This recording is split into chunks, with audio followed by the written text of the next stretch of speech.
All right, everyone. In the interest of time, we'll go ahead and get started. Thank you for joining us. This is the second webinar on the Region 5 Infant Mortality series. As we're getting started, feel free to close your doors, silence your cell phones, turn it over, take care of yourself as you need to. And today I am happy to welcome Drs. Donald Warne and Dr. Arthur James as our presenters for this afternoon. And today they'll be talking about some pieces of historical data, US history, as well as historical context in terms of disparities in the US. And up first, we have Dr. Donald Warne, who is the Associate Dean of Diversity, Equity, and Inclusion, as well as the Director of the Indians into Medicine and Public Health Programs. He is also a professor of family and community medicine at the School of Medicine and Health Sciences at the University of North Dakota. He also serves as the Senior Policy Advisor to the Great Plains Tribal Leaders Health Board in Rapid City, South Dakota. Dr. Warne is a member of the Oglala Lakota tribe from Pine Ridge, South Dakota, and comes from a long line of traditional healers and medicine men. After Dr. Warne, we'll hear from Dr. James, who I believe Region 5 is quite familiar with. Dr. James is an obstetrician, gynecologist, and pediatrician who has been involved in the care of underserved populations for the entirety of his medical career. He has been the medical director of 2 different neighborhood health centers, FQHC sites, medical director of Bronson Methodist Hospital's Women's Care Clinic, and founding/medical director of the Borges Medical Center's Women's Health Office. In each of these efforts, he has been instrumental in expanding services to indigent patients, patients using drugs, HIV-positive pregnant patients, and to teens. He is also the founder and former medical director of the Kalamazoo County Femur Team, and for many years led Kalamazoo County's efforts to reduce infant mortality. He is a former associate professor of obstetrics and gynecology and pediatrics at the Ohio State University Wexner Medical Center and Nationwide Children's Hospital. As you can tell, our presenters today are 2 highly experienced, well-qualified experts in the field, and we are so excited to have them. And with that, I will stop sharing my screen and I will pass it. Oh, before I forget, I've disabled the chat function because there are hundreds of you on the line, and we are so excited to have you all. If a question comes up, please make use of the Q&A function, and we will have time to address those questions at the end. Okay, Dr. Warne? Well, thank you so much. I'm deeply honored to be a part of these important discussions, and I really appreciate all of the stakeholders and frontline workers and the agencies involved in Region 5 and trying to address this very important work related to maternal and child health disparities, and particularly infant mortality. So as was mentioned, I'm Dr. Donald Warne. I'm Oglala Lakota, originally from Kyle, South Dakota on the Pine Ridge Indian Reservation. And I am a family physician, but spend most of my time these days doing administrative work, teaching, and conducting my own research related to the impact of trauma on health inequities for American Indians and Alaska Natives. And I'll go ahead and share my screen here and get the presentation started. I really do like the theme for today's discussion, grounding public health in US history. And I think there's a lot of misunderstanding of the impact of history on populations that are marginalized today. And the reason many populations are marginalized today is because of history and how things evolved in the United States over years. So I'll look at the impact of unresolved trauma on American Indian health equity, particularly as it pertains to maternal and child health, and particularly as it pertains to the traumas associated with US history and its indigenous peoples. So I work at the University of North Dakota, and I'm very proud of my university for having a land acknowledgement. Most universities in this region do not have an acknowledgement of the original inhabitants of the land upon which the universities now reside. So our land acknowledgement states, today, the University of North Dakota rests on the ancestral lands of the Pembina and Red Lake bands of Ojibwe and the Dakota Oyate, presently existing as composite parts of the Red Lake, Turtle Mountain, White Earth bands, and the Dakota tribes of Minnesota and North Dakota. We acknowledge the people who resided here for generations and recognize that the spirit of the Ojibwe and Oyate people permeates this land. As a university community, we will continue to build upon our relations with the First Nations of the state of North Dakota, the Mandan, Hidatsa, and Arikara Nation, Sisseton, Wahpeton, Oyate Nation, Spirit Lake Nation, and Standing Rock Sioux Tribe, and Turtle Mountain Band of Chippewa Indians. So I'm very proud that my university acknowledges the original inhabitants of the area of North Dakota. And we'll talk more about this region and how it overlaps with some parts of Region 5, and particularly with the Indigenous populations and some of the challenges that we face. I think it's always important to start these discussions with understanding the terminology. So we hear the terms American Indian and Native American used interchangeably, but they actually do have different legally defined definitions. So in the census, the self-identified race and ethnicity categories includes American Indian and Alaska Native. And the reason that they are separated is that not all Indigenous people in Alaska are American Indian. So if you look at the map, in central Alaska, there's the Athabascan tribal groups, which includes American Indians all the way down into the Southwest. Actually, Navajo and Apache tribes are related to Athabascans historically. But if you look further north in Alaska, the Inuit tribes, formerly called Eskimos, they are Indigenous, but they are not Indigenous to just the United States. So we have Inuit people, of course, in Alaska, but also in Siberia, northern Canada, and Greenland. So the Inuits are Alaska Native, but they're not American Indian. And then the Aleutian Islands, it goes out into the North Pacific. Culturally, the Aleutian people are much more closely related to Pacific Islanders because they are Pacific Islanders, but in this case, the North Pacific. So American Indian and Alaska Native is the data set essentially from the census, and it's self-identified racial category of American Indian and Alaska Native. Within those who are American Indian and Alaska Native, we have another data set, the enrolled tribal members, and people who are eligible for Indian Health Service, for example, are typically enrolled tribal members or descended from enrolled tribal members. And an enrolled tribal member is actually a political designation, much like the resident of a state. To get enrolled in the tribe is actually a political designation. So we have to be cognizant of the fact that when we look at Indian Health Service data sets, we're not looking at the entirety of American Indians and Alaska Natives. Those who use IHS really are a subset of that population. So we've also heard the term Native American, right? And we use these terms interchangeably, but legally, the words Native American are legally defined. In 1978, there was the Native American Programs Act, and it defines Native Americans as American Indians and Alaska Natives, but also Native Hawaiians and Indigenous peoples to the US territories. So the Indigenous peoples of Guam and American Samoans are also Native American. So I try not to use these terms interchangeably. And it's really fascinating. I've heard arguments among people, trying to decide which is the better term, American Indian or Native American. And the reason we're American Indian is that Columbus thought he was in India. Therefore, I'm an American Indian because Columbus was lost at sea. We have Indian Health Service and Bureau of Indian Affairs because Columbus thought he was in India. But even the term American has its challenges because that comes from Amerigo Vespucci, who was another Italian explorer who named the continent after himself, America. So in truth, when we're arguing which is the better term, American Indian or Native American, in truth, we're arguing about which Italian explorer do we want to pay homage to, Columbus or Vespucci. So from my perspective, I prefer the term Indigenous, and that's much more encompassing. So the Indigenous peoples throughout the world are the original inhabitants of various parts of the world. So Indigenous is a much more encompassing term that does include the Native peoples of the United States and the rest of North America. So this map shows the various cultural groups that are Indigenous to North America. And of course, where I'm from is primarily the Great Plains area. I'm originally from South Dakota, and I work now at the University of North Dakota. And you can see much of Region 5 is in the Great Lakes area and slightly different cultural groups.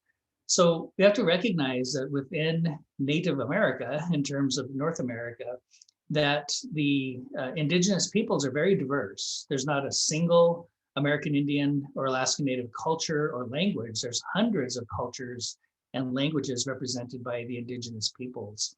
So we can think of this in much the same way that we think of Europe, that people from Norway are very different than people from Sicily, right? Culturally and language and behavior and cultural norms. So we have at least that much diversity in indigenous populations of North America. So a lot of diversity here. But what we see is that there's only a handful of states that have significant numbers of American Indians and Alaska Natives. So there's now only 7 states that have at least 3% American Indian and Alaska Native peoples. So that's Alaska, Montana, North Dakota, South Dakota, Arizona, New Mexico, and Oklahoma. So we have our population primarily in the western half of the United States. And we'll be getting some updated census data, hopefully soon, that we can update these numbers. But again, only 7 states that have at least 3% American Indian or Alaska Native population. And you can see for Region 5, Minnesota is the only state that has at least 1% American Indian population. So it's important to recognize that as American Indians and Alaska Natives, we are the minority of the minority populations. And we are also the most underrepresented of the underrepresented populations in the United States. So if we overlap with Region 5 and looking at the rest of the regions of HHS, actually, when we look at the map, there's federally recognized tribes in Minnesota, Wisconsin, and Michigan, but not in Illinois, Indiana, and Ohio. And the red dot there for North Dakota is where I'm sitting right now in Grand Forks, North Dakota, which is right on the border with Minnesota. So why is it that most of our population is in the West? And this is where it relates to history very directly. Colonization started in the northeastern part of the United States, and the entire area of what is now the United States was indigenous land. And we had tribal populations throughout the entire territory. So the northeastern tribes really were devastating to the tribes in the Northeast. But even where many of you are now in Region 5, the indigenous peoples have been either wiped out or pushed further west. And we'll talk a little bit about that history, but also how marginalization leads to health inequities and health challenges. So again, where I am now in Grand Forks, North Dakota, is right on the border with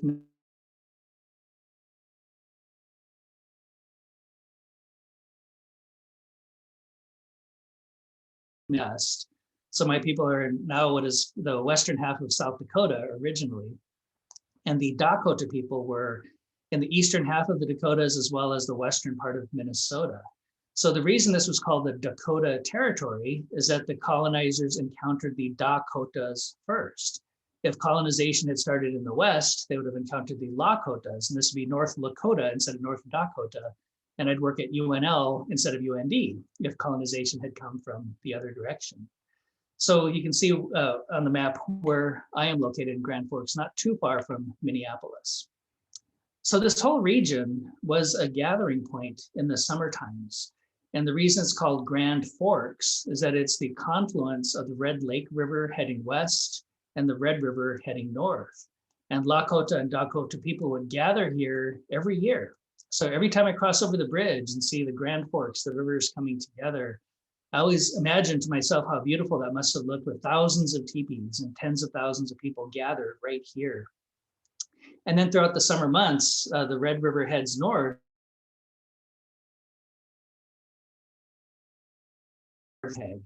And if you've ever been there, there's an area called the Forks. And that's where the Red River meets the Assiniboine River, which is also the Nakota River. So our people would gather there as well. So I'm asked quite frequently, why is it that you work in North Dakota? It's a cold place, not very populated. But the reason I'm here is that this is my people's homeland. This is where my ancestors are from. And in many ways, Grand Forks is a sacred place because it's a gathering point. So I'm sure we've all heard the word Minnesota. Even those who live in Minnesota do not know what the word Minnesota means. So Minnesota actually comes from two Dakota words. Mini means water, and Shota means cloudy or smoky. So in the fall and in the spring, when it appears that the clouds are rising off of the water, that's a Mini Shota. So this whole area was known as the Mini Shota Makoche, or the land of the Mini Shota, where the clouds rise off of the water. So it's a beautifully descriptive term. But again, most people don't recognize what that is in terms of the historical roots of the word. So also, every time you say Minneapolis, pat yourself on the back because you're being bilingual. And Minneapolis comes from two words. Mini is Dakota for water, and polis is Greek for city. So every time you say Minneapolis, you're saying water city in Dakota Greek. But fascinating how few people actually recognize the history. So again, where we overlap with Region 5 is in the state of Minnesota. And the northern half of what's now Minnesota is predominantly Ojibwe populations, and the southern half of the state is Dakota communities. There was what was called the Dakota War of 1862, in which most of the Dakota people were pushed further west across the Red River. And that's why there's very few Dakota communities left and very few people within those smaller communities. So there's the Upper Sioux and Lower Sioux communities, Shakopee and Prairie Island are the Dakota communities remaining in Minnesota. So again, thinking of this in historical context and thinking about contact with colonizers, obviously the 13 colonies.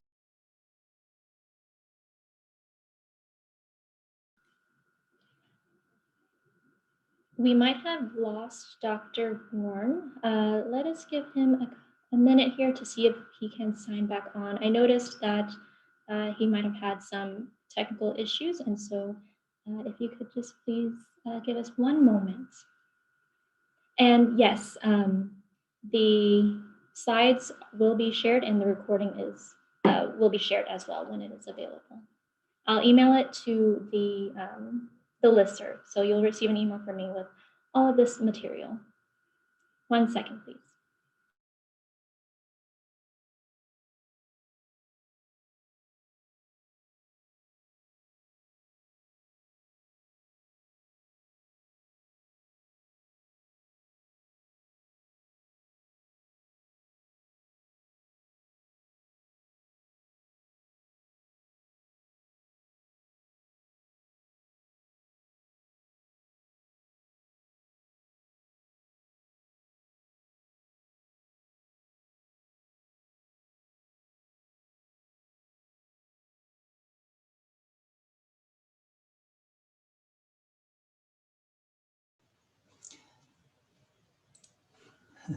Hello, can you hear me okay? Yes, welcome I'm back. not sure what happened. Got cut off for some reason. I'll go ahead and get restarted. I apologize for that. I'm not sure if it was on my end or not, but as long as you can hear me, I'll go ahead and get restarted here. But I was talking about Amherst ordering the distribution of blankets to the tribes in the Northeast from a smallpox hospital. And you can actually Google Amherst and smallpox and actually identify the letters that were written back in this time frame. So this is actually in Amherst's pen, and I know it's in cursive and a little bit difficult to read, but what he says is, "You will do well to try to inoculate the Indians by means of blankets, as well as to try every other method that can serve to extirpate or get rid of this execrable or horrible race. Extirpate this execrable race. I should be very glad your scheme for hunting them down by dogs could take effect." So this is a part of our history. It's not a pleasant part of history, but it is the truth. And I share these stories not to make anyone feel bad. That's not the intent. But I think it's important to understand the truth of history. And honestly, we will never get to health equity unless we walk through truth, even when it's difficult and even when it's unpleasant. But we have to really understand the truth of history to understand the dynamics of our health inequities today. Dr. Warne? Yeah. Could you share your slides again, please? Oh, is it not showing? I'm sorry. Let's see here. That's okay.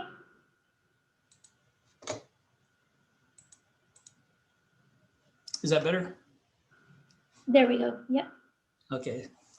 Very good. So that was the eastern part of the United States that I was referring to. And then the southeast of the United States, there was actually a law in 1830 called the Indian Removal Act. And this is the law that removed tribes from what is now the southeast of the United States to what is now Oklahoma. So this is more commonly known as the Trail of Tears, in which tribes were removed from the southeast and placed into Oklahoma. So during that process, a very interesting dynamic occurred in which some of the tribal members refused to leave their homelands, whereas others were removed. So that's why we now have Seminoles in Florida and Seminoles in Oklahoma, Cherokees in North Carolina, Cherokees in Oklahoma, Choctaws in Mississippi, Choctaws in Oklahoma. So you kind of get the idea. And in the state of Oklahoma, there's now 38 federally recognized tribes. And of the 38, only 4 are actually from Oklahoma. The rest were removed or relocated from other parts of the country. So when we think about this, we can understand how the Northeast and the Northwest, Northeast and the Southeastern part of the US, the tribes were removed or in many cases, unfortunately, wiped out. And the discovery of gold was not good for the California tribes. Many of the tribes there were wiped out during the gold rush. And during this time frame was also the Dakota War, which had a huge impact on the state of Minnesota and the pattern of population now in terms of less Dakota people living in what is now Minnesota. So during this time frame, there was actually a bounty, and Minnesota paid its pioneers a bounty to kill American Indians. You can see a Sioux scalp was worth $25 back then. And this was such a successful campaign that the next year, this is from a newspaper from Winona, Minnesota in 1863. You can see the state reward for dead Indians has been increased to $200 for every redskin sent to purgatory. This sum is more than the dead bodies of all the Indians east of the Red River are worth. So just a horrible part of our history. And again, very unpleasant to think about or to talk about, but it is the truth. And again, to get to health equity, we have to walk through truth, even when it's unpleasant. So that's kind of just a brief summary of some of the key events that led to the pattern of population distribution that we have today for American Indians and Alaska Natives. And those who survived smallpox, we have a tribal group still in Maine and New York, and some in Massachusetts and Connecticut. Then in the Southeast, the tribes that did not get removed or stayed in their homelands, there's still a few people left there. But you can see the vast majority of Indigenous peoples to what is now the United States live in the western half of the US, largely because of that pattern of history in the United States.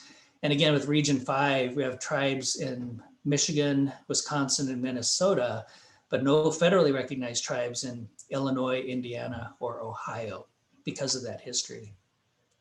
So one of the things that I think is not well understood, generally speaking, is that we had a huge decline in our population. It's estimated that at the time of contact, there were probably about 20 million Indigenous peoples in North America.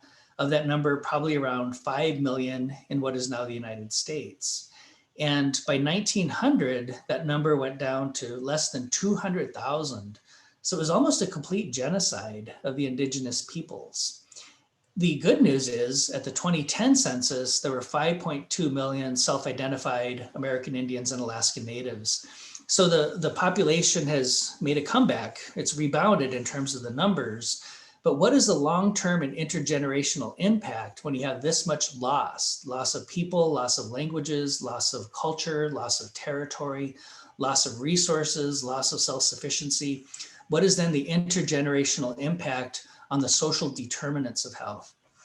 And this is an area where I've done much of my research in recent years, is really trying to understand the intergenerational basis for chronic disease disparities and, in truth, infant mortality disparities among American Indians and Alaska Natives. So we know that there were attempts, and in some cases, there was genocide of entire tribal groups. And that results in what is being termed as historical trauma, the trauma of history and how that might pass on from one generation to the next. Another issue that occurred for American Indians was forced boarding school participation. So when the tribes were put onto reservations, they no longer had access to traditional foods. The buffalo were almost wiped out. Traditional farming was taken away, and rivers were dammed, and all kinds of challenges.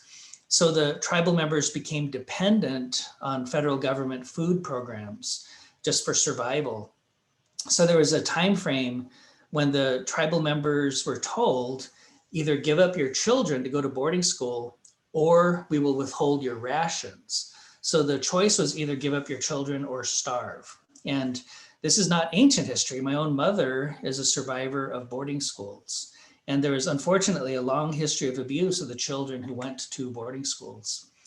This is a picture of the graveyard next to the Carlisle Indian School in Carlisle, Pennsylvania. And when you visit these old boarding schools, each of them has a huge graveyard right next to them. And it makes us ask the question, why was there so much excess death at these boarding schools? Why were so many children dying? And we know that there were outbreaks of things like tuberculosis and influenza, but it doesn't answer why there was so much excess death at the boarding schools. We'll probably never know. But my question is, what about the survivors? If you are a child and you grow up in a boarding school where there's an unnatural rate of death among your friends and classmates, what is the impact on your mental health moving forward? This is an old picture from Carlisle Indian School, again in Pennsylvania. And I just look at all of these faces and I see relatives, I see children that look like my nieces and nephews and children of my own. And so many of them were put into these vulnerable positions by being removed from their homes, and in some cases taken more than 1,000 miles away to boarding school and suffering all kinds of abuse and challenges. And the federal government's policy reason for doing this is they said they wanted to kill the Indian but save the man. So essentially get rid of the culture. This is a very famous picture of a Navajo young man. On the left, that's when he entered boarding school, and on the right, that was 3 years later. And this was seen as a success story, a positive outcome, in that we were able to take out the culture from American Indian people. So what is the long-term impact of this? And we don't have the exact mechanisms ironed out, but I think that the field of epigenetics will provide a scientific platform to better understand the impact of history and trauma on health outcomes. And we know that when people are under toxic stress, it can have an impact on DNA. It can have an impact on methylation of the nucleotides. It can have an impact on telomere length. Even the histones are impacted. So I think the field of epigenetics will help us to understand how toxic stress can be passed physically from one generation to the next. There's been some early compelling evidence among populations that have undergone significant stressors. And that's some of the research that we're working on now at University of North Dakota. Well, along this pathway, we know that we unfortunately have high rates of unplanned pregnancies. We have a lot of young people who are self-medicating unresolved trauma. And when we have an unplanned pregnancy and a young woman who might be addicted, we have all kinds of challenges put onto that baby once it's born. And we have significant stressors during childhood. So I'm sure most of us are familiar with the Adverse Childhood Experiences study and recognize that the impact of adversity and toxic stress during childhood is bad for development and growth. So along this whole pathway, we also have seen other stressors in terms of nutrition programs. I'd mentioned that our traditional food systems were largely destroyed. So we became dependent on federal programs like WIC, the Women, Infants, and Children program, and the FDPIR is the Food Distribution Program on Indian reservations. So it's a commodity food program. And both of these programs have made improvements over the years, but when I was a full-time clinician back in the 1990s, the WIC program on the reservation where I worked was basically a baby formula distribution center, just handing out baby formula. And we know that as a population, breastfed babies are healthier as adults than formula-fed babies. Higher rates of diabetes, for example, with formula-fed babies. Well, one of the unintended outcomes of WIC was that in these populations, including my own, we see higher rates of formula feeding because we're offering free formula to impoverished people.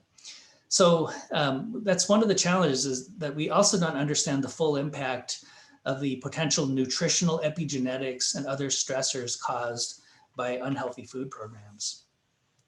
So what can we do about this? We know that adverse childhood experiences, or ACEs, can have an impact on long-term health, and it's in a dose-response relationship. So the more adversity during childhood, we see higher rates of chronic disease problems, higher rates of mental health challenges and addiction, higher rates of dropout, higher rates of poverty, and other social determinants of health. So adverse childhood experiences have a very direct impact on poor health outcomes. And I'm sure most of us are familiar with this.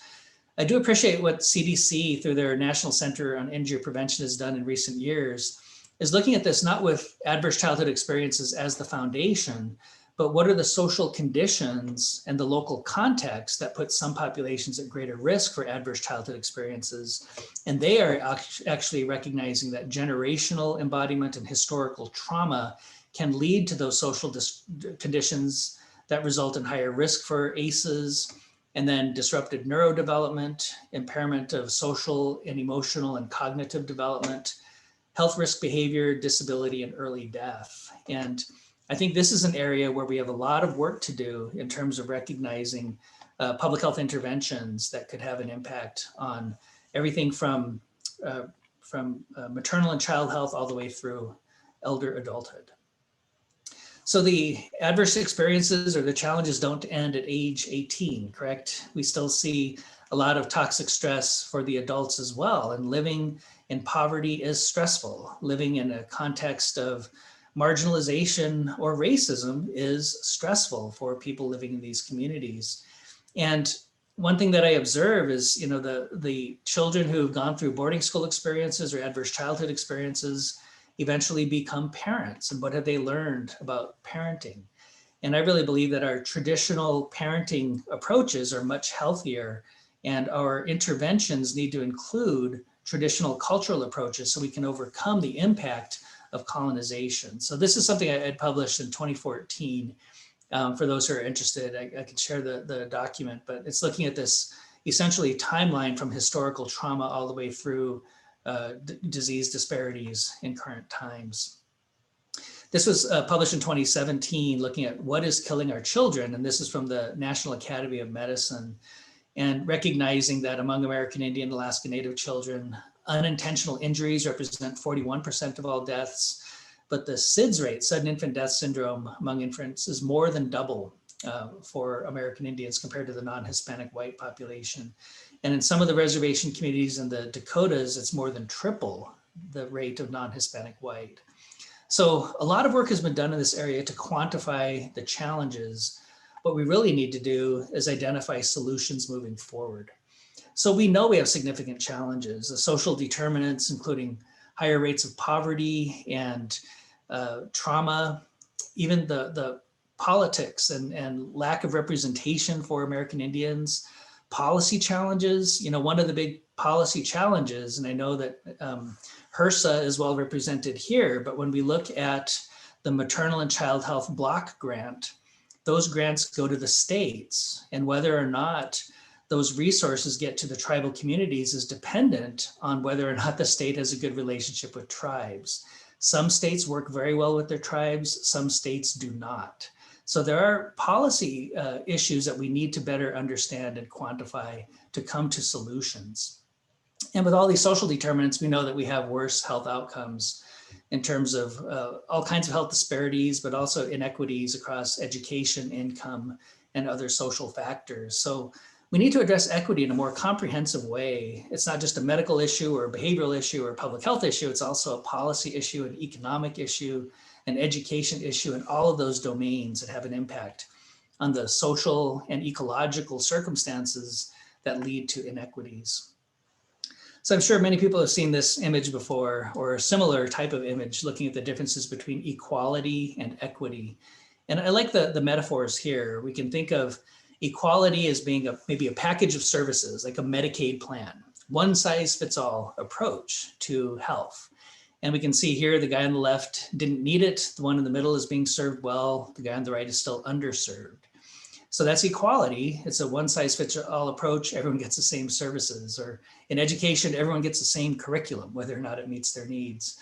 On the right, equity is looking at outcomes and recognizing the social justice imperative of having equitable outcomes, even if that means the package of services or the curricula need to be modified to meet the needs of diverse populations. So we have to be smarter within our health systems about the types of programs we develop and assessing whether or not it's meeting needs, not just the process of the package of services, but what are the actual outcomes. So I've been showing this image for a number of years.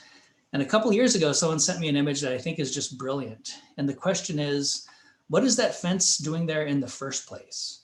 Is it just about having a package of services to overcome the barrier? Or do we need to get rid of the systemic barrier? And in many ways, for American Indians and Alaska Natives, one of the barriers is that we're rarely at the table when decisions are being made. So I really do appreciate the organizers of this seminar series for being inclusive of the American Indian perspective.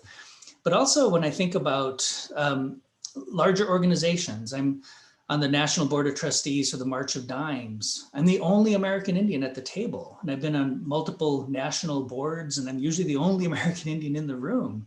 We need more voice. And I think it's a systemic barrier that we're not included in many of the discussions. The other challenge is just underrepresentation in the workforce, whether it's public health, medicine, or otherwise. So a lot of work to do to try to overcome those barriers. And what we're doing about it at University of North Dakota, in our School of Medicine and Health Sciences, we have what's called the Indians into Medicine program, or InMed. So I'm director of InMed, and this has been around since 1973. So the current second year medical students are the class of 2023. So they are the 50-year anniversary class of InMed. And we've now graduated about 250 American Indian physicians. In terms of our MPH program, we have an Indigenous health specialization that's available online. So we have students all over the country who are getting their MPH with a focus on Indigenous health and understanding the impact of colonization on health inequities, but also the unique circumstances related to tribal sovereignty and how do we actually develop programming. We also have a brand new Indigenous Health PhD program at UND, first of its kind in the world. And we were hoping we might get a dozen applicants. We wound up with over 50 applicants in our first cohort, and we have 19 students matriculated into the Indigenous Health PhD. And the reason is we need to have people with lived experience and cultural knowledge asking the research questions that quite often I think that the research community has had good intentions, but didn't even know which questions to ask in terms of the research agenda. So our goal is to create cohorts of well-trained, culturally appropriate and culturally relevant researchers and evaluators. Another big challenge we face in public health is that we need to use evidence-based practices. And my question is always, whose evidence is it? If a program works effectively in Chicago or Boston, does that mean it's going to work effectively in Kyle, South Dakota? Well, it might or it might not. So we have to build the evidence base of Indigenous public health.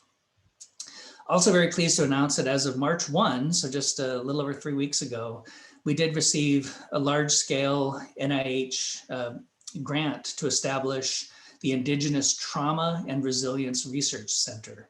So we're looking at various measures of stress, but also measures of resilience. We have a lot of strength in culture, and people are overcoming challenges through cultural connectedness and cultural relevance. So we can't take just the deficits-based approach of trauma. We also have to look at the strengths-based approach of measuring and assessing resilience, and what are the programs that promote resilience within populations. So even though this is focused on Indigenous populations, I think that there will be overlap to other populations in terms of some of the concepts that we're developing. We're looking at adverse childhood experiences as a risk factor, but also culture as a protective factor. And then even the impact of traditional foods on nutritional epigenetics. So very pleased with this, center. It's a 5-year program, renewable twice. And I think over the next up to 15 years, I'm hoping we can really generate meaningful research focusing on improving health outcomes. In terms of our PhD, I won't go through the entire curriculum, but it is methods heavy, but it includes things like Indigenous research methods. Indigenous evaluation frameworks, Indigenous leadership and ethics, and focusing on the need to incorporate cultural relevance into these fields. As Indigenous peoples, we've been doing research and evaluation forever, we just had different terminology for it. It's all available using Zoom as our platform. So there's a picture of one of our classes, and we have students all over the US, as well as one student in Canada who's pursuing the Indigenous Health PhD program. And very proud of our faculty. I think one of the best ways to recruit more Indigenous students is to have more Indigenous faculty. So in addition to myself, we have Dr. Siobhan Westcott, who is at the Baskin from Alaska, has her MD from Harvard, MPH from UCLA. Dr. Melanie Nadu is Ojibwe from Turtle Mountain in North Dakota. She has both her PhD and MPH in epidemiology from University of Minnesota, one of less than 10 American Indians who is a PhD prepared epidemiologist. We have Dr. Nicole Redvers, who is Dene Nukwe from the Northern Territories of Canada. So she's the First Nations tribal member. She's a naturopathic physician with her MPH from Dartmouth. And Dr. Ursula Runningbear, who is Shichangu Lakota from Rosebud, South Dakota. She has her PhD in clinical sciences and is a research methodologist. And I think that if we're going to promote equity, we have to address the systemic barriers, and lack of representation is one of our big challenges and one of our big systemic barriers. But as we move forward, we're hoping to identify solutions and face those challenges head on. And in Indigenous ways, we learn a lot from the natural world. And if you ever observe a herd of buffalo, it's the strongest bulls who stand in front and face the storm. And for those of us who are honored enough and privileged enough to go through higher education and be in positions of influence, it really is our responsibility to protect those behind us who might not have those options or might not have the strength to do it alone. And that's what we're trying to create, is recognizing that we have the opportunity to do good things about our challenges. And that's our goal moving forward at UND. All right, I'll go ahead and stop sharing there and hand it back over and make sure that we have time for questions at the end. Thank you. Thank you so much, Dr. Warne. I certainly learned so much from your presentation, and thank you so much for being so flexible and being able to pivot despite technical challenges. It is 2020 part 2, and so thank you for presenting and handling tech challenges in stride. I really appreciated what you had to say about walking through the truth in our journey in achieving health equity, and I couldn't agree more. You brought up very great points about unintended outcomes and of public health programmatic services and the importance of looking at history and how it impacts current health outcomes, just as mentioned in the breastfeeding and formula program, for example. So thank you, Dr. Warne. Our next presenter is Dr. Arthur James. And Dr. James, let's see here. Yes, I'm up. Can you hear me okay? Yes, we can hear you perfectly. We can see you, and please take it away. Thank you. So thank you to HRSA and the City Match again for offering this opportunity to share some information. I've elected to take a little bit different approach rather than dig deeply into the history of African Americans in the United States, to concentrate a bit more on what's happening specifically in perinatal Region V, because as you can see from the introductory slide, I think it's the region of the country where Black babies are dying at the highest rates. I have some aggressive objectives to get through during a brief period of time. No conflicts of interest. I want you to know, though, that I've spent the last 33 years of my career either practicing obstetrics and or advocating for mothers and babies in Region 5.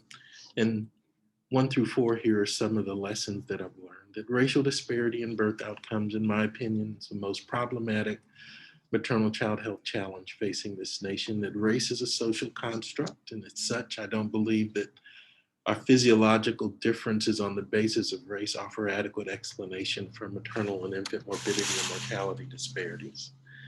That racism, both historical and contemporary, are the root cause for the disparities. And if the eradication of racism was up to Black people or the people of color, it would have been resolved a long time ago that government agencies at all levels, white people and white organizations have to want to dismantle racism and to co-lead the charge to do so. And I don't believe that we can adequately save our mothers and babies unless we do this. I need to also let you know that just before coming online here, my internet at home went out. And so I'm at a local library. That's why I'm wearing a mask. And you may hear some public announcements in the background. Special thanks to HRSA, particularly Dr. Warren and Dr. Harai, but also to Vanessa and Ellen for organizing monthly meetings of a planning committee, to City Match for organizing these webinars, to the various committee members. And I also want to give a special thanks to Dr. Warren for the presentation that he just gave and for helping us understand this connection between history and current health outcomes. I know everybody knows the definition of infant mortality. My purpose for this slide is what's on the right side, to remind us that it's the most sensitive index we have for social well-being, for the quality of life, for any group that we look at. In that way, it also is a community mirror, so it tells us something about where we live, or in this case, tells us something about Region 5. Secretary's Advisory Committee on Infant Mortality back in 2013 reminded us that the contributors to infant mortality are multifactorial, that will include not only high quality healthcare, but 2 through 5 in this slide that I think you'll recognize as social determinants. And then this sentence at the bottom that our ability to prevent infant deaths and to address longstanding disparities between population groups is a barometer, a measure, if you will, of our society's commitment to the health and well-being of all women, children, and families. So back several years ago, I was a member of the Secretary's Advisory Committee on Infant Mortality, and we often in our face-to-face meetings had some pretty spirited conversation, one of which was, where in the United States was the Black infant mortality rate the worst? My research had suggested it was in Region 5. Others didn't believe that, feeling that because Regions 4 and 6 representing the South, which meant they represented the area of the country where the majority of Black people live, the area of the country that is considered the rural belt, the undereducation belt, the unemployment belt, and in the South where we traditionally think about racism being the worst, that was in fact going to be the area of the country where Black infant mortality was the highest. And that where Region 5 was concerned, we were in the North. So we were much more progressive, didn't have racism as much. And so no, Arthur, Region 5 was not the worst place where Black infant mortality was the case. So one of the people involved in the conversation was Dr. Kotelchuk from Harvard, who called one of his researchers and challenged him to quickly pull some data together to help us resolve our the argument we were having. And so he looked at these states in the Deep South and their Black infant mortality rate and compared them to the Black infant mortality rate for Region 5 states. And here's the data that he found. That in the 30s, 40s, 50s, and 60s, the Black infant mortality rate in Region 5 states, represented here by red, was lower than the Black infant mortality rate in the southern states. But in the mid-70s, that changed. The Black infant mortality rate in Region 5 then became higher than the Black infant mortality rate in the southern states. And it's remained that way ever since. We're not certain why. This looks at the Black-white infant mortality disparity ratio, and as you can see, it is also higher in Region 5 states than in our southern states. So with that then, if we look at the most recent data we have that allows us to look at infant mortality by region, For Black infant mortality, Region 5 is highlighted here in the yellow, and you can see that compared to all other regions of the country in 2018, our region of the country had the highest Black infant mortality rate. With that, I'd like to go through some data looking at 4 characteristics of states' infant mortality rates, the disparity or inequity ratio, survival time lag, how we've done in terms of achieving healthy people infant mortality goals by race, and excess Black deaths. Because I'm from Ohio, I'll use Ohio to demonstrate what I want to point out, but we'll try to show you some data for most states. So the data set we're using, it covers 49 years from 1990 to 2019. So it covers a pretty substantial period of time. And you can see that on this slide for overall infant mortality rates for the state of Ohio from, I said 1990, but it's really 1970 through 2019. Our overall infant mortality rate improved by 63%. I'm sorry for that error. And we see that pattern in all of our Region 5 states, that over that 49-year period of time, the overall infant mortality rate improved somewhere between 63 to 74%. And all of us, I think, should be proud of that rate of improvement. When we disaggregate that blue line by Black, white, race, and again, I apologize, that should be 1970. And what we see is the persistence in this gap. We'll get rid of the overall infant mortality number to make the gap more clear. And you can see a persistence in this gap for a long period of time. We also, when we look at the Black-white disparity, that also becomes evident in every state within our region. So that we see this significant difference in the opportunity to survive the first year of life. I take you back then to that statement by the Secretary's Advisory Committee on Infant Mortality that the persistence in this kind of gap tells us something about our commitment to women, children, and families. In Ohio, if we look at that disparity ratio in a little bit more detail, we see that in 1970, Black babies in the state of Ohio died at 1.8 times the rate of white babies. We fast forward to 2019 and we see that that disparity ratio has increased significantly so that Black babies now in the state of Ohio die at 2.6 times the rate of white babies. That occurs because during this 49-year period of time, we've improved the white infant mortality rate at a faster pace than we've improved the Black infant mortality rate.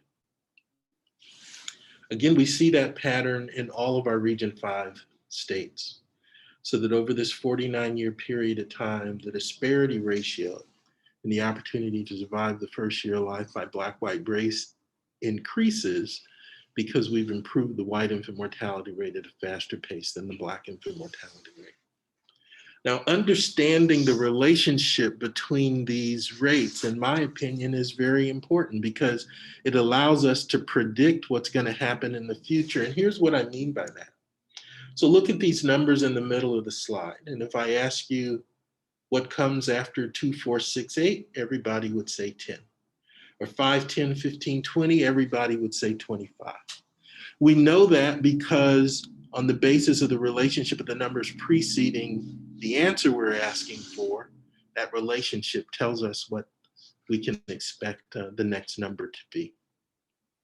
It's the same case where these disparity ratios are concerned, especially with a reliable data set over such a significant period of time. And what they tell us is that unless we disrupt these patterns, then they allow us to predict something that we don't want to occur in the future. And unlike these math questions, these math queries, this type of data set is under our control. We control the degree of the disparities that exist by race in our various states. And as Dr. Warne just discussed with us in the previous lecture, we have to get to a point that we're willing to seriously talk about and work on achieving equity. Now, in the case of infant mortality, what achieving equity means is that we have to get to a point that we're willing to improve the Black infant mortality rate at a faster pace than we improve the white infant mortality rate. We do that by, of course, providing the most help in the communities that need it the most. I digress here to this Running Man slide.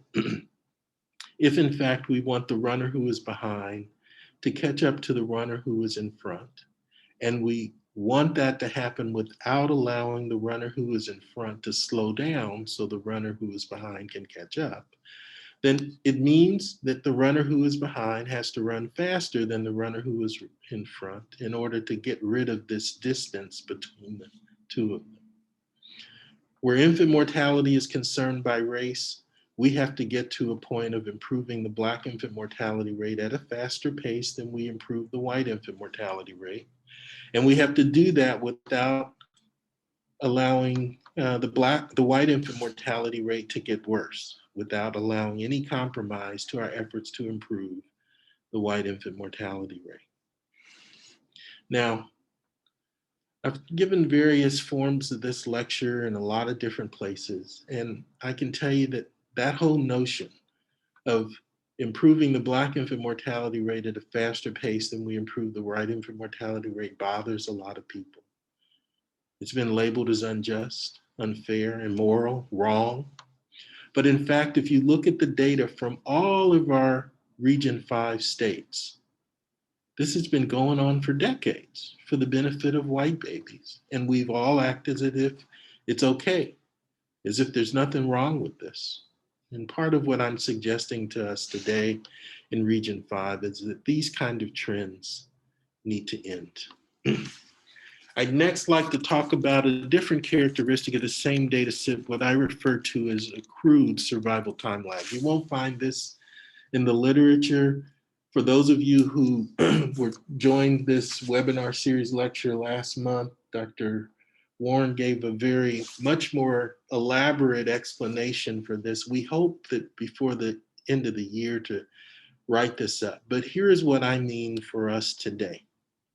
That if in fact we look at our most recent Black infant mortality rate, and we go back in time to find a comparable white infant mortality rate. In the case of Ohio, that means going back 44 years. 44 years for an almost 50-year set of data says that if we don't change this pattern, if we don't change this well-established trend, then what this data set is telling us is that Black babies in the state of Ohio will have to wait another 44 years not to equal the infant mortality rate of whites, but we have to wait another 44 years to experience the same opportunity of surviving the first year of life as white babies did in 2019. And we think that's unfair. We think it's unjust. We think it's wrong, immoral, and we know that we can do better. In every Region V state, we see similar patterns where the survival time lag is anywhere between 34 to 45 years. Now I'd like to look at how we've done in terms of achieving healthy people goals by race. In the state of Ohio, our goal was by the time we got to 1990, using Ohio data, that we wanted an overall infant mortality rate of 9, a Black infant mortality rate of 12. We achieved that overall infant mortality rate for white babies in the state of Ohio in 1987, 3 years in advance of the goal date. For Healthy People 2000, we said that by the time we got to the year 2000, we wanted to achieve an overall infant mortality rate of 7, a Black infant mortality rate of 11. In the state of Ohio, we achieved that overall infant mortality rate for white babies in 1996, 4 years in advance of the goal date. For Healthy People 2010, we said we wanted to achieve equity in the opportunity to survive the first year of life. And so We had one goal for all groups, and that was an infant mortality rate of 4.5.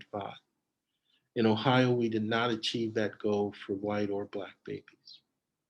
We've just completed the decade of Healthy People 2020, during which we said that by the time we got to the end of 2020, we wanted all groups to experience an infant mortality rate no greater than 6. We achieved that goal in the state of Ohio for white babies in 2014, 6 years in advance of the goal date.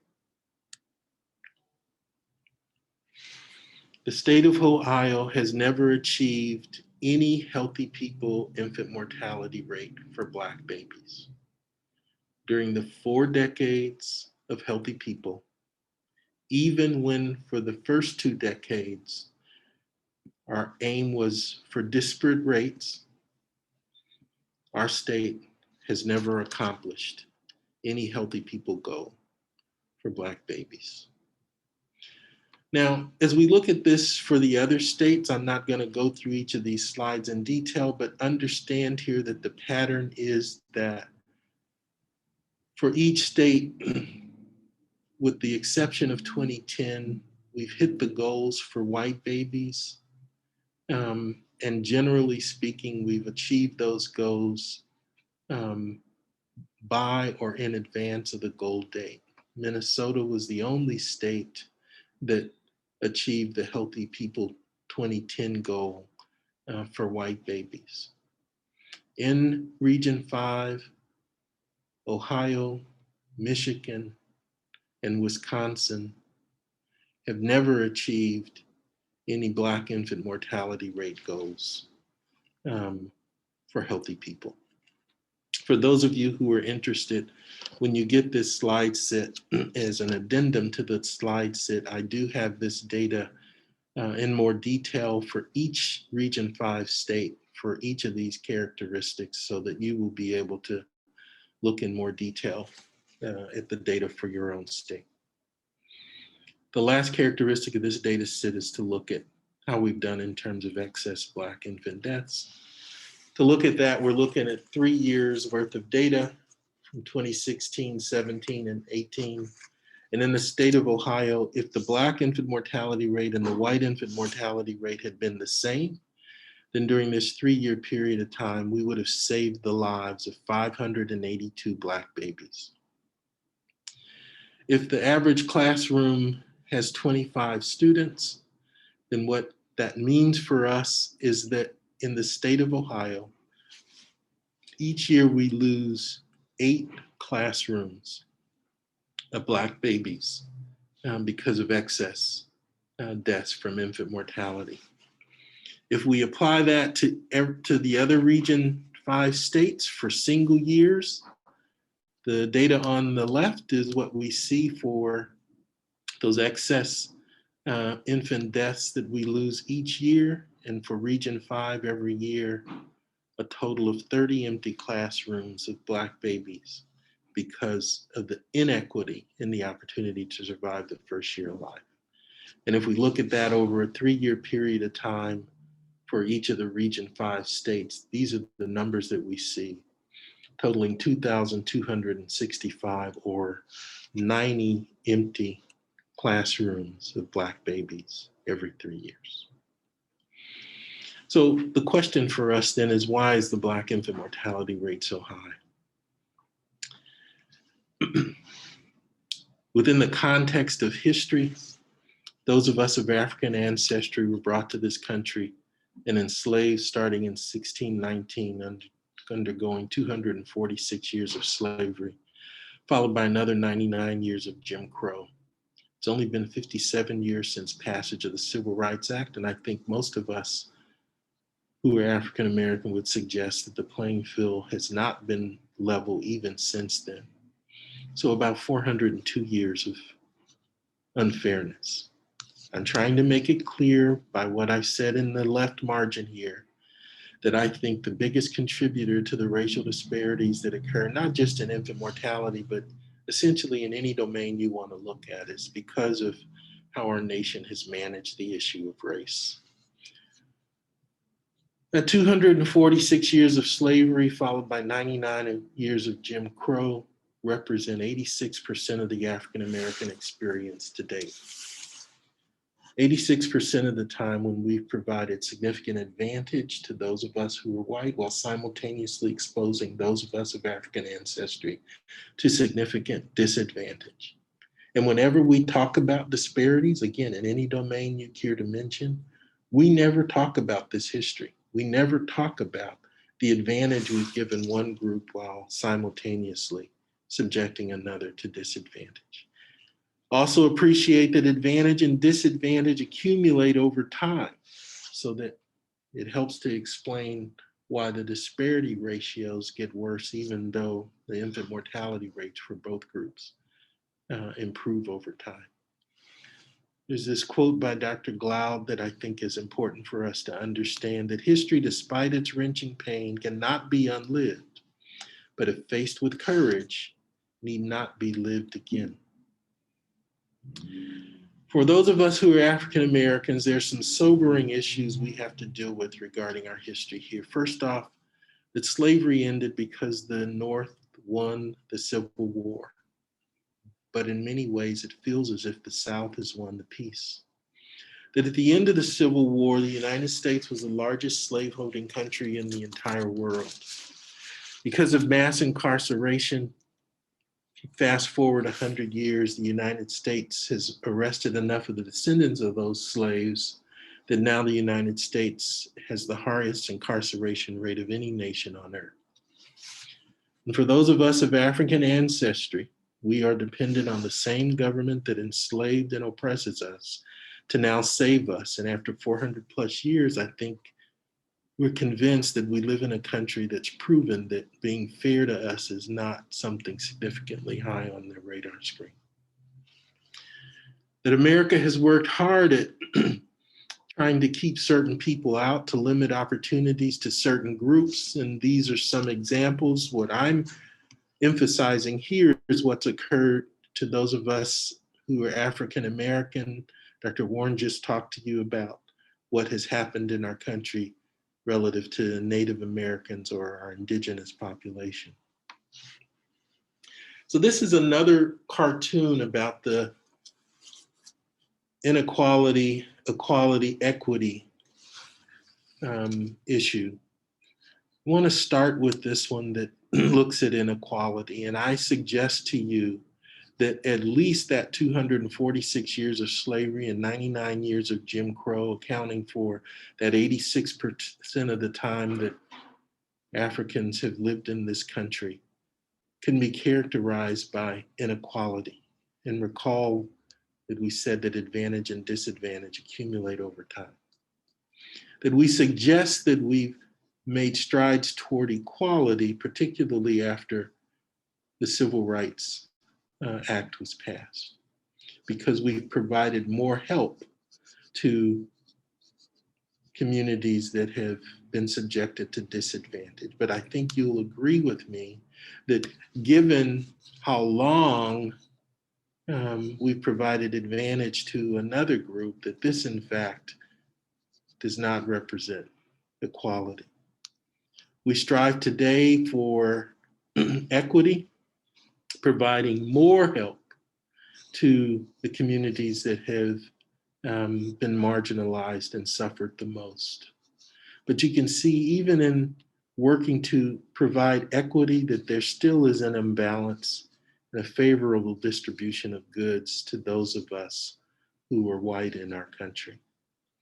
In part because in our efforts to provide equity, we don't also look at trying to provide justice, to correct the structural stuff, in this case, the tree bending over primarily to the right, producing more fruit, on the left than the right.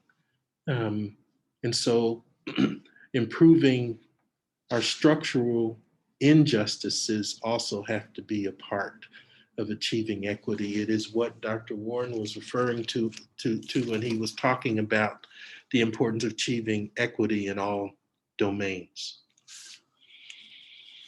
Dr. Glaude says the following: if one really wishes to know how justice is administered in a country or in a region of a country, One does not question the policemen, the lawyers, the judges, or the protected members of the middle class.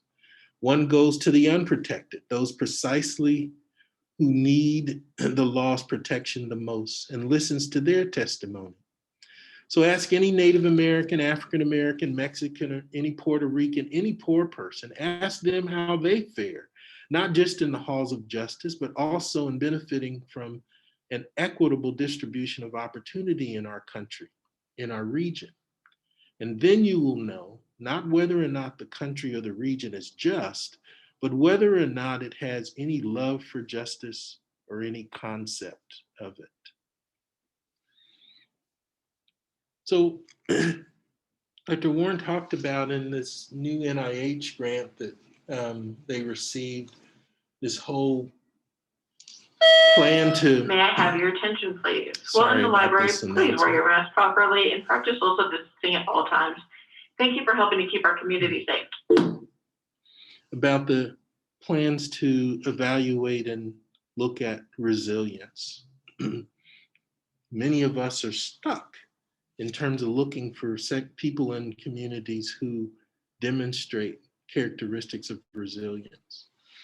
One of the things that you get to be used to as an African American, a Native American, or other people of color is that to be accepted into this country, you almost have to be extraordinarily exceptional, as demonstrated here by that young man who's challenged to go to the chalkboard and draw stars like everybody else. And despite all of the advantages others have received, we managed to survive and achieve things. So these principles that we need to pay attention to in terms of our efforts to achieve not just health equity, but equity is that we need to value all individuals and populations equally, that we need to recognize and rectify historical injustices, and that we need to provide resources according to need. Where infant mortality is concerned, our conversation almost exclusively is clinical. We talk about babies dying from premature birth, congenital anomalies, sudden unexpected infant death, etc. But where the conversation goes to disparities, we have to address not only the life course, but also the social determinants of health, which means in large part that we also have to address all the stuff below the waterline in this slide. And if in fact our conversation stays exclusively on medical problems, then we never figure out what wrecked this boat in the first place. Here's what I mean. Our interventions for improving infant mortality and our interventions for addressing the disparity in birth outcomes. Generally speaking, the majority of money goes into the ovals that you see on this slide. And part of what I'm saying, and I think what Dr. Warne is saying, is that we have to pay much, much more attention to the structural factors that account for the disparities that exist in this country by race, including, yes, racism. So let me put that another way to try to make it clear for everybody. That the social determinants that we talk about define what our living conditions are. But those living conditions have been determined by policies, practices, and systems, what I refer to as our structural determinants. And our living conditions have consequences. And those consequences we measure in terms of the disparities that we see by race. Phyllis Meadows, along with the Kresge Foundation, said that although the characteristics of the population served by the health sector may be different, the groups that most need interventions are fundamentally the same. And they experience adverse outcomes in part as a consequence of conditions, policies, and practices that have adversely influenced certain groups, including people of color living in marginalized communities devoid of resources and voices. Though resilient, these communities have historically been predisposed to socioeconomic and environmental conditions that have resulted in persistent poor health outcomes over decades.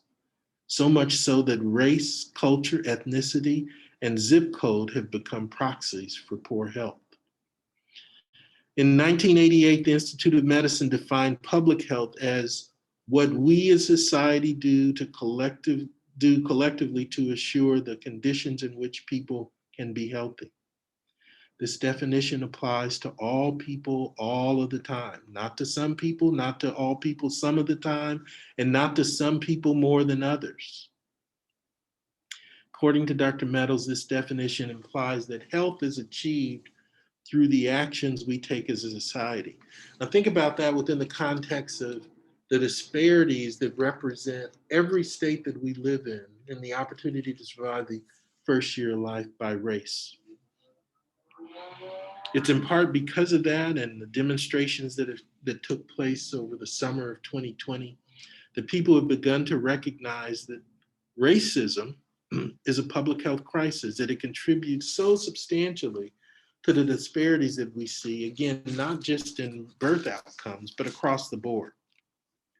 What is also amazing to me is that if you look across the United States, Region 5 has more locations that have declared racism a public health crisis than any other region in the country.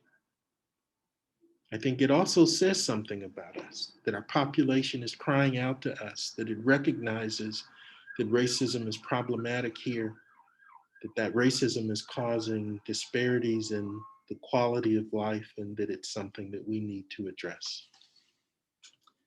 Now, a lot of what I've talked about applies to the country as a whole. I'm not sure that it explains why the Black infant mortality rate in Region 5 is the highest and worst in the nation. So let's look at a few characteristics of our region that might also help us understand what's going on. This is a map of the dissimilarity index. Wikipedia says that the dissimilarity index can be used as a measure of segregation. So look at Region 5.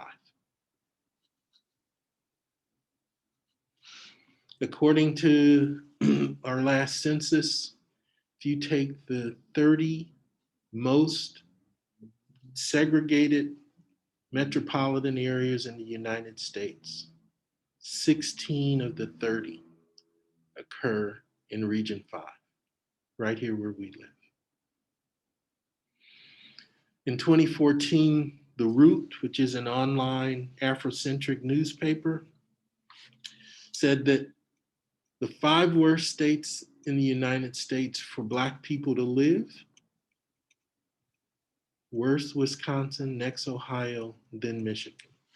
Now, in my introductory slide, I suggested that Region 5 was the epicenter of this nation for Black infant mortality. If that's the case, then I also think these 3 states represent ground zero for Black infant mortality in this country.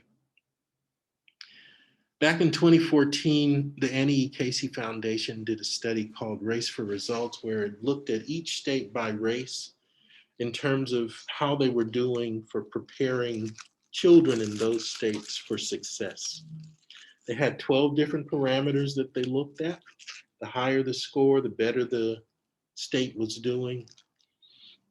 For the 2014 data of the 46 states that had enough data so that they could be ranked for African American children, you can see that 5 of the worst 10 states in the nation for preparing Black children for success are all in Region 5. Now, Annie Casey repeated this study with a couple of tweaks to the parameters in 2017. 5 of the worst 11 states in the nation for preparing Black children for success are in Region 5.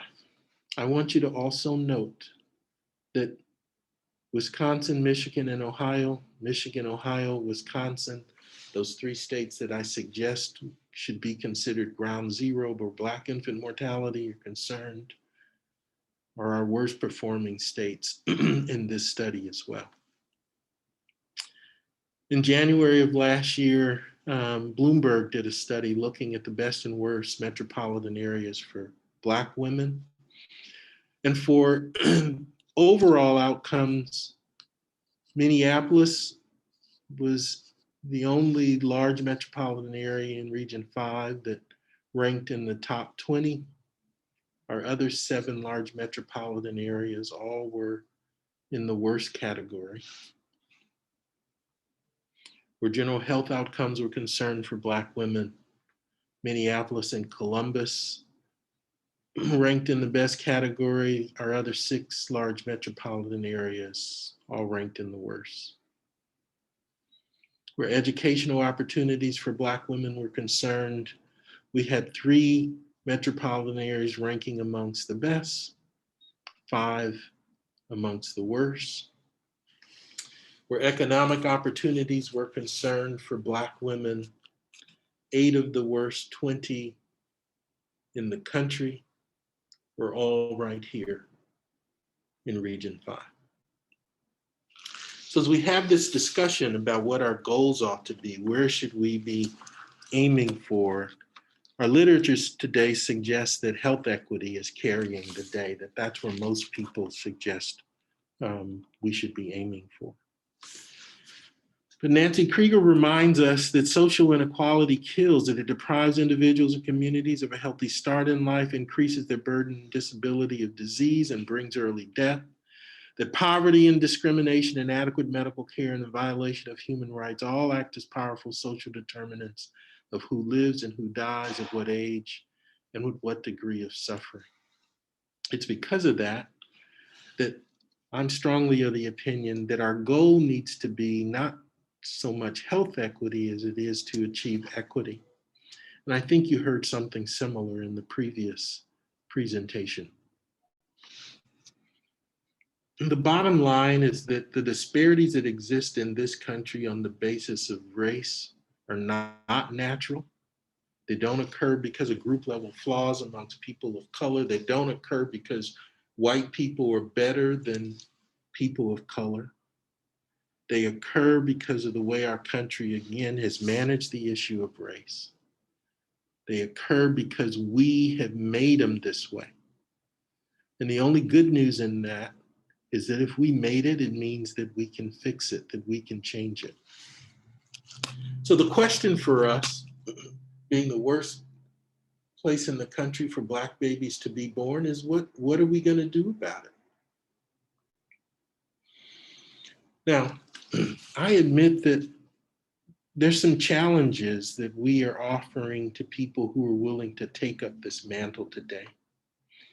For my generation, we entered this fight with the strong winds of the Civil Rights Movement, Brown versus Board, school integration, Voting Rights Act, affirmative action, a decrease in white supremacy. It was like a strong wind blowing at our backs. For those of you who are taking up this mantle today, you have these huge headwinds that you also have to take on.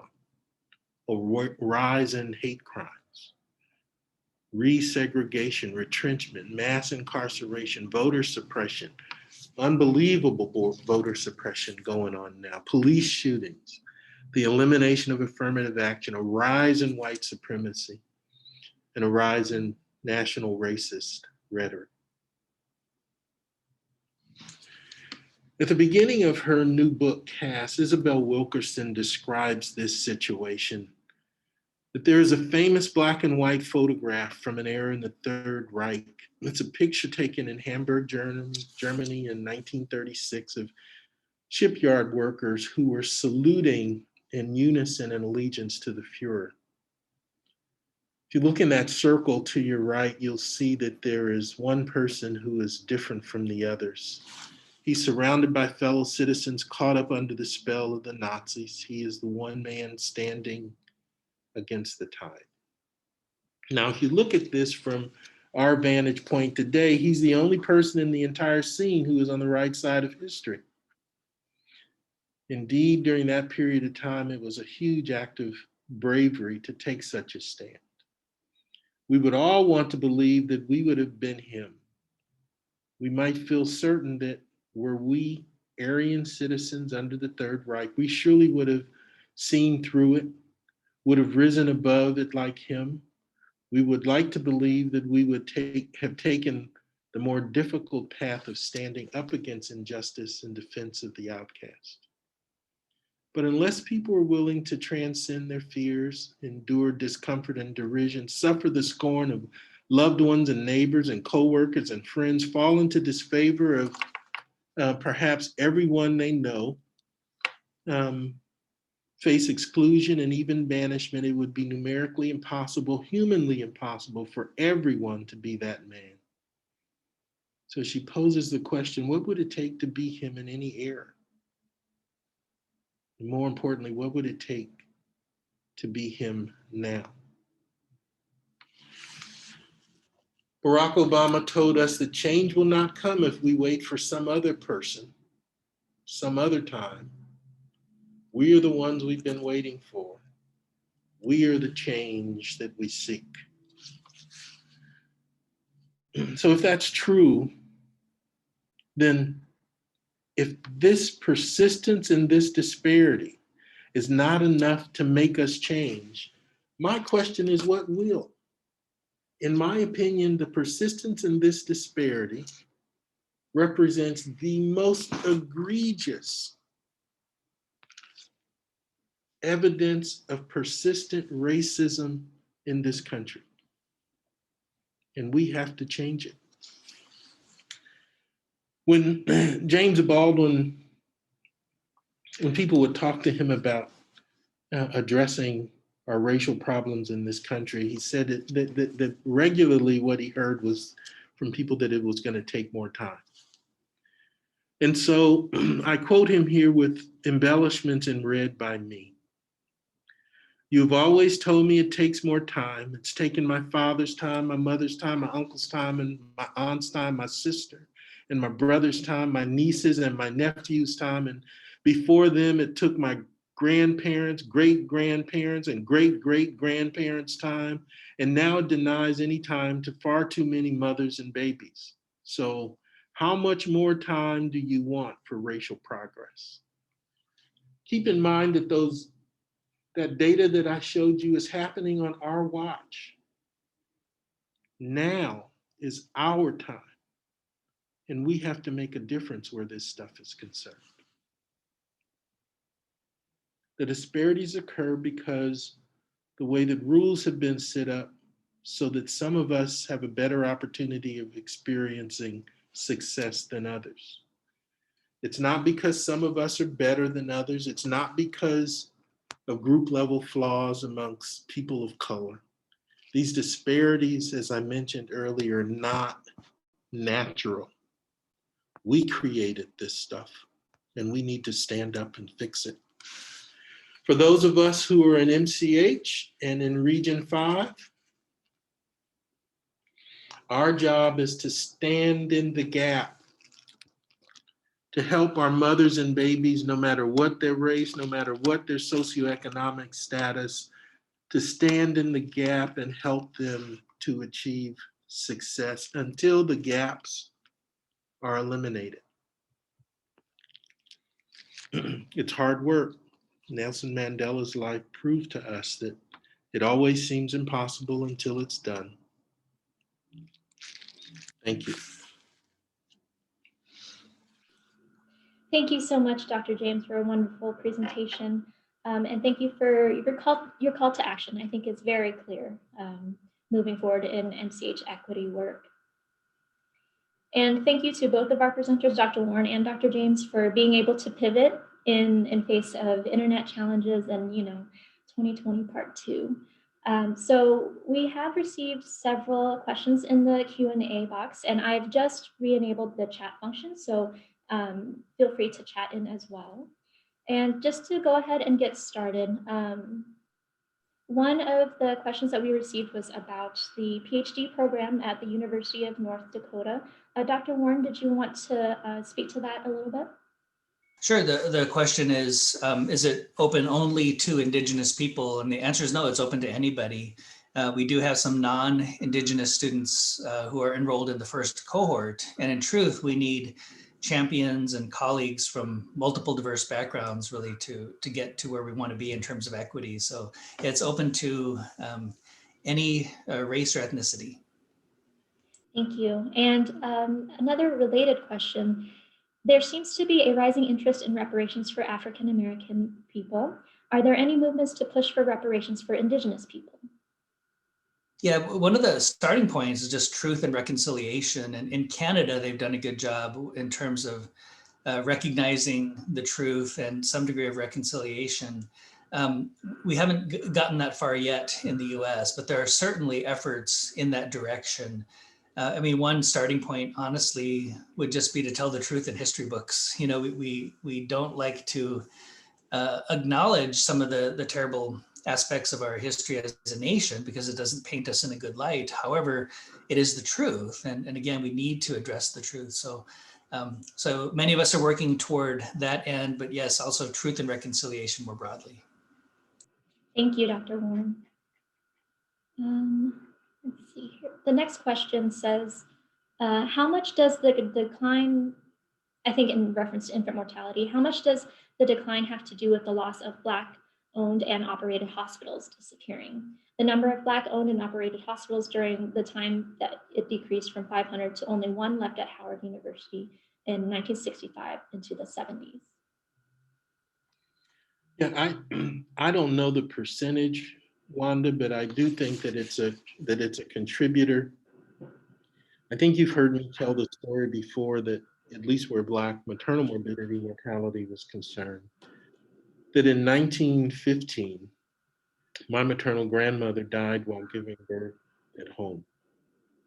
She was giving birth at home because at that time in Louisiana, the state of Louisiana did not allow Black women to go to the hospital to have babies. That didn't change until passage of the Civil Rights Act. I've often shared with audiences that I've never seen my maternal grandmother's death certificate, so I don't know what the clinical cause of her death was, but I've always felt very strongly that the number one entry on her death certificate should be racism, because I believe that her opportunity to survive would have been significantly enhanced had she been allowed to deliver babies in the hospital. So given that that was the law of the land, that Black women were not allowed to go to the hospital to have babies, our Black hospitals then played a significantly important role in terms of decreasing morbidity and mortality issues for us across the board, not just in terms of maternal and infant morbidity mortality, but in all segments of, or all types of illnesses. But I honestly don't know the percentage of change that has occurred as a consequence of no longer having those hospitals. That's a great question. Thank you, Dr. James. Here's a question I think about Healthy People 2020, 2030, and in general infant mortality goals. How are those goals set? Because sometimes it seems like infant mortality rates, like the goals for infant mortality rates seem to say it's okay to let this amount of babies die. Yeah, I think probably someone from HRSA is probably better qualified to answer that question than me. I know that there is a several month query for the general public to have input on how those goals are established, but I don't know how they come up with the final numbers. So I'm gonna defer to folks at HRSA. Maybe you can either write in the chat or join us in this panel. Thank you. And then since the inception of Healthy Start programs, has there been a positive change in some states? In Healthy Start programs, absolutely. So that I think We are currently in our 29th year of Healthy Start. And one of the incredible things about Healthy Start, I think you all know, is to become a Healthy Start site, amongst other things, your infant mortality rate has to be at least 1.5 times the national average.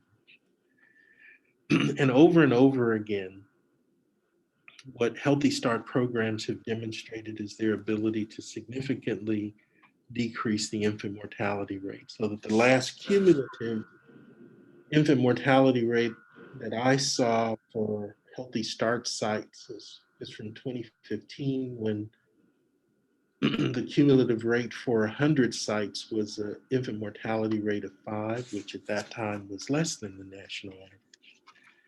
Healthy Start sites have proven to us, I think more than any other single program, have proven to us our ability to significantly decrease the infant mortality rate if in fact that's what we're interested in doing. Yeah, and I can speak to the American Indian Healthy Start programs. When I was at the Tribal Leaders Health Board in Rapid City, we had a regional Healthy Start program. We did see significant improvements. From a policy perspective, we have a lot of data that show things like targeted case management or community health workers are both cost effective and clinically effective. So why are these things still optional coverages under Medicaid plans? Isn't that remarkable? We have data to prove it'll save the lives of babies, but still up to the states whether or not they want to include things like targeted case management in their Medicaid plans. I think that's a policy solution begging to be solved. I agree.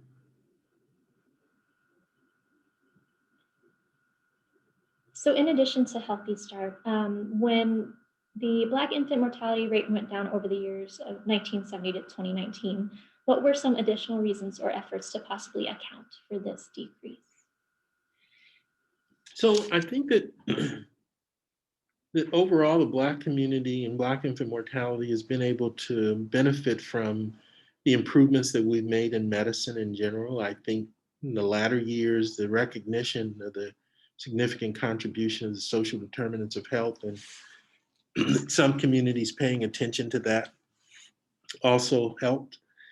But the two periods of time that I think are worth pointing out, where those 2 periods of time resulted in a decrease in the disparity, in the Black-white disparity ratio.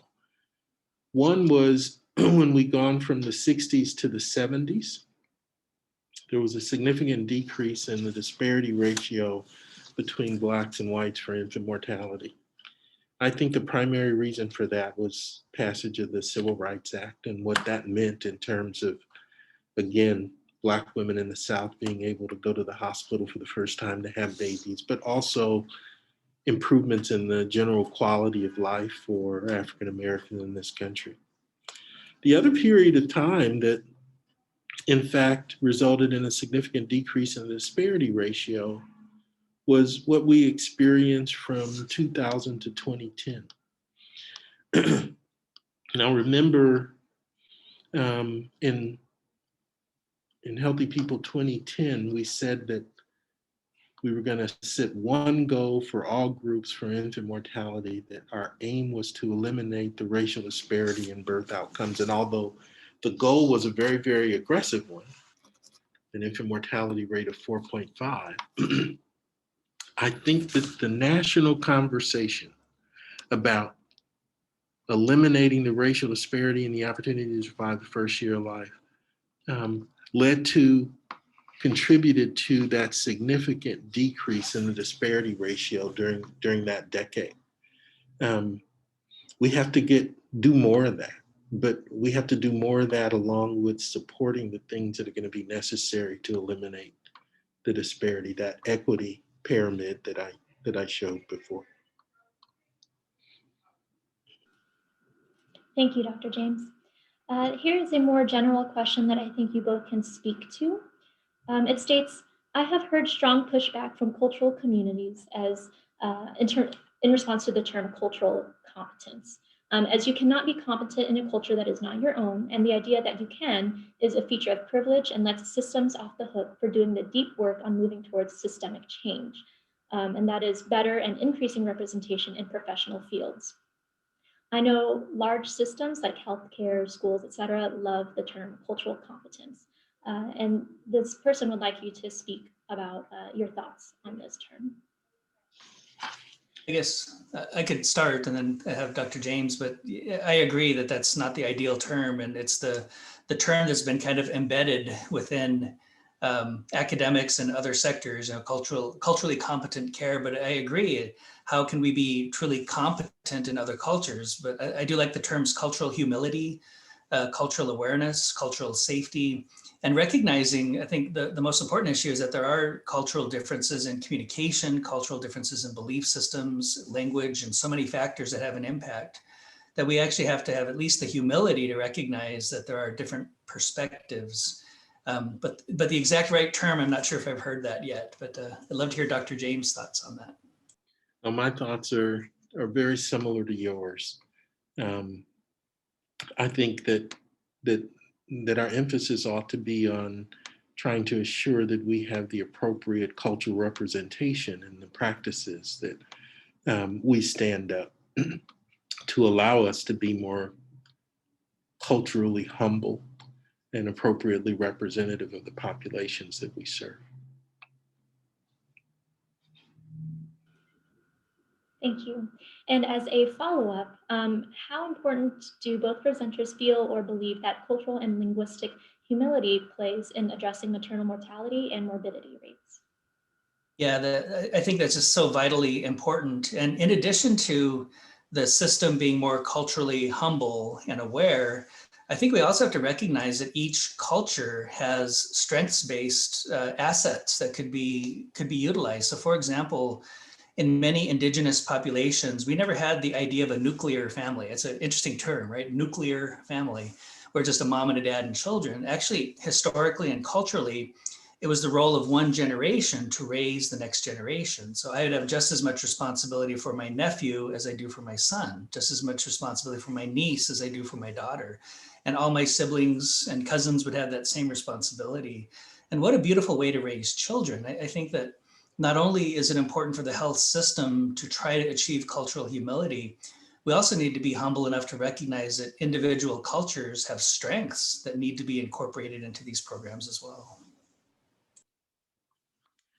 Yeah, I don't know that I have anything to add to that. I think that Dr. Warne has summarized it great. Thank you. And here is one about medical curricula. So I think both of you will be able to speak to this as well. I don't hear much discussion on the topic of weathering for African-American women in that research. Also, is the topic of disparities, racism, implicit bias covered in medical schools and other medical-oriented programs?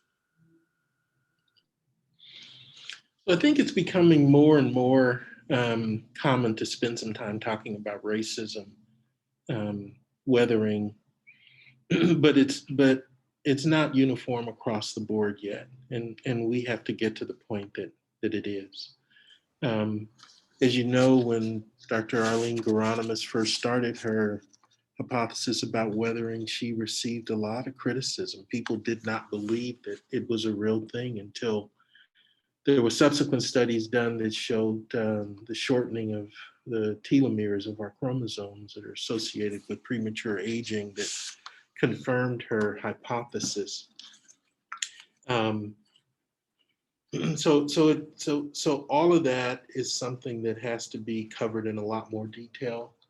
It gets back to Dr. Warne, what Dr. Warne was saying during his lectures, that we have to get to a point that we're willing to talk about the truth, what accounts for the differences in the clinical outcomes that we observe, and to get to a point that we're addressing those appropriately.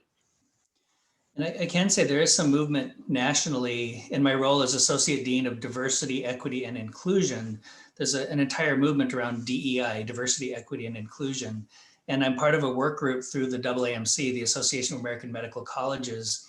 We're actually developing DEI competencies that can be incorporated into medical training. So I feel very hopeful about the future and recognizing that these issues need to be covered in the medical curricula. Yes, absolutely. Thank you, Dr. Warne. We have A question from a comment that you made earlier. It says, appreciate Dr. Warren's comment on how Medicaid should support community health workers and healthy start case management type services because they are proven.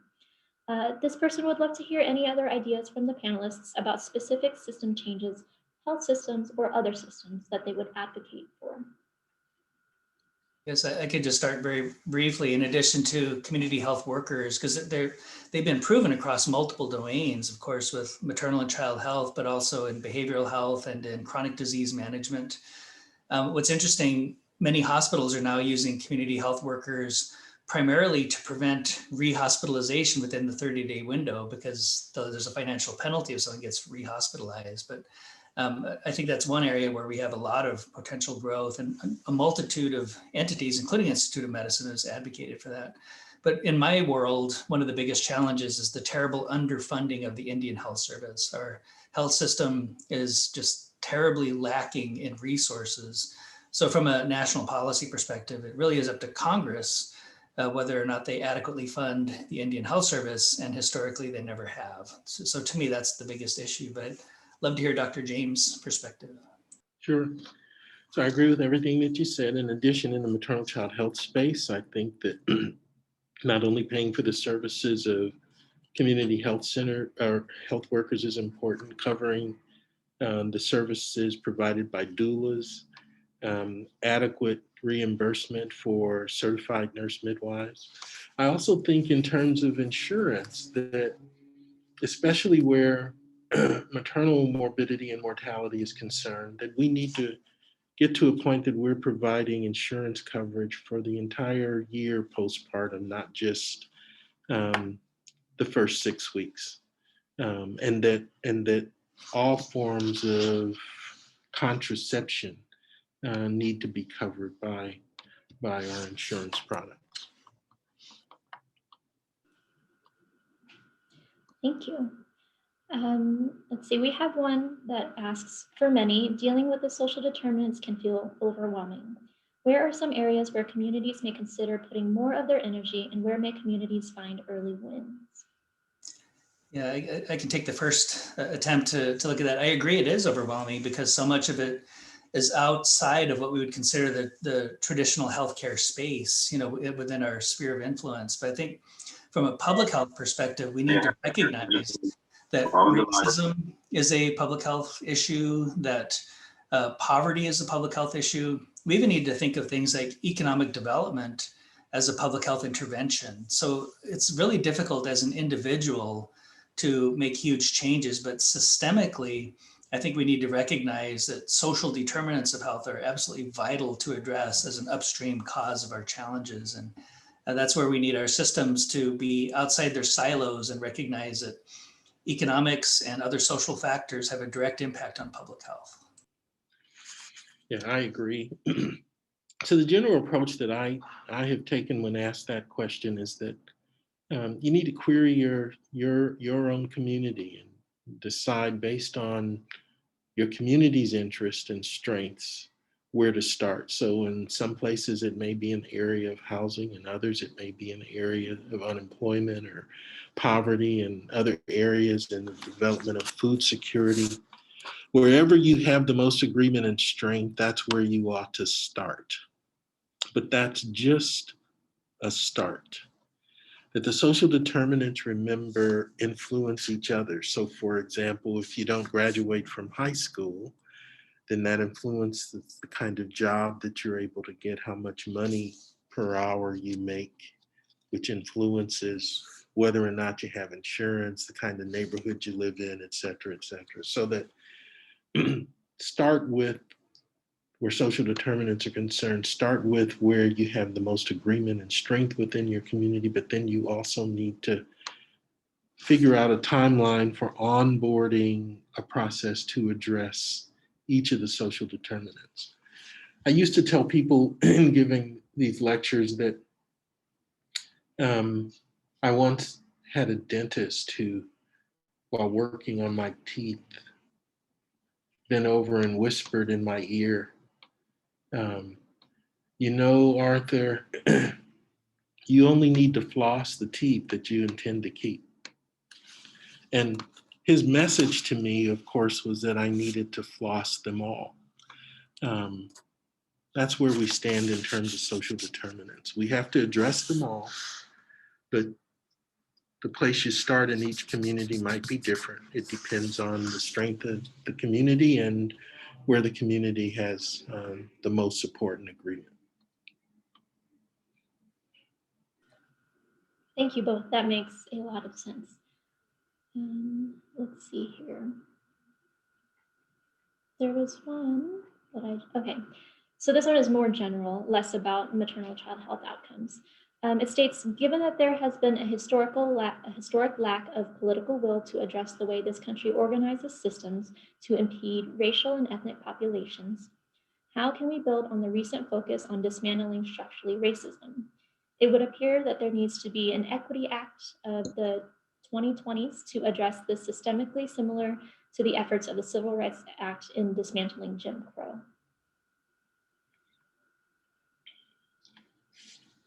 Do you want to go first or you want me to, Dr. Warren? I'll let you go first. Okay, I'm happy to. I agree that legislatively, we need to get on that page to address the mitigation of racism.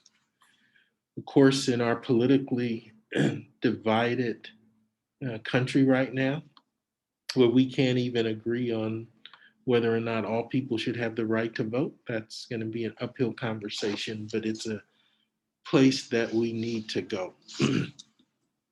I get intrigued sometime in thinking that, the prediction is that by sometime in 2040, maybe as late as 2050, that the United States will be a majority minority country. And that a lot of the pushback that we get where race issues are concerned today is because of that impending date coming, and certain groups want to hold on to their power and influence. I hope we don't have to wait until then to make the changes that need to occur in this country in order to be fair to everyone. But it's something that needs to occur. I also often, I'll mention this here, people often tell me, just this whole issue of infant mortality is so complicated. It's so hard. There's so many layers to this. And then you come along and you throw in racism on top of it all and social determinants on top of it all, making it much, much, much more complicated and difficult. And I tend not to agree with that so much. I think that helping people to understand the contribution that racism makes ought to help people figure out the kind of things they need to target in order to mitigate the disparities that we see, and that social determinants offers us a pathway for beginning to address that. But we have to, as a couple of the slides show, we have to also go at this from the structural determinant end and address policies, practices, and systems, change those things in order to facilitate achieving the kind of success that we would like. It's very, very well stated. And I agree, one of our big challenges is just the political divide. That's such a deep chasm in this country. And so much of that is rooted in racial differences and identity politics and all these things that are occurring. And, I don't know how we get through that effectively. I think that in a very small scale, the things that I've been trying to do in places like North Dakota is to find some commonality. And perhaps if we, to approach it that structural racism is the issue, for some reason, a lot of people just shut down and there's no more discussion. There's a lot of fragility around these types of discussions. But, one thing I've seen, and again, at a smaller scale, but looking at public health investment, that if you show that it actually saves money, then the ears perk up, so perhaps there needs to be strategies, and I don't have the solutions, but perhaps we need to think about strategies that would actually also meet some of the values on the other side of that equation. And without getting too political, we have a lot of challenges in places like North Dakota and South Dakota because it's ultra conservative politically, and we need a much more progressive approach to addressing inequities. And we need to recognize that racism is an issue. But going from just the racism perspective, I've just seen conversations shut down so quickly, we don't get anywhere. So I'm not a political scientist or a sociologist, but perhaps we just need to identify as many common benefits as possible as we move in this direction. And one other thing that I think I'd like to add here is what occurred in our country over the summer of 2020, where depending on who you read, the estimates are as many as 20 to 25 million people demonstrated in the streets of this country, in large part because of coming out against racism. Now, we still have to see what occurs as a consequence of all those demonstrations, but that many people demonstrating in the United States of America represents the largest demonstration to ever occur in the history of this country. So that we've awakened a lot of people. Now that they're woke, what are we going to do? We've got to try to ride that tide and take advantage of that increase in the population of people who, at least over the summer, risking exposure to this virus, expressed a willingness to demonstrate their displeasure with that component of our country. Yes, thank you.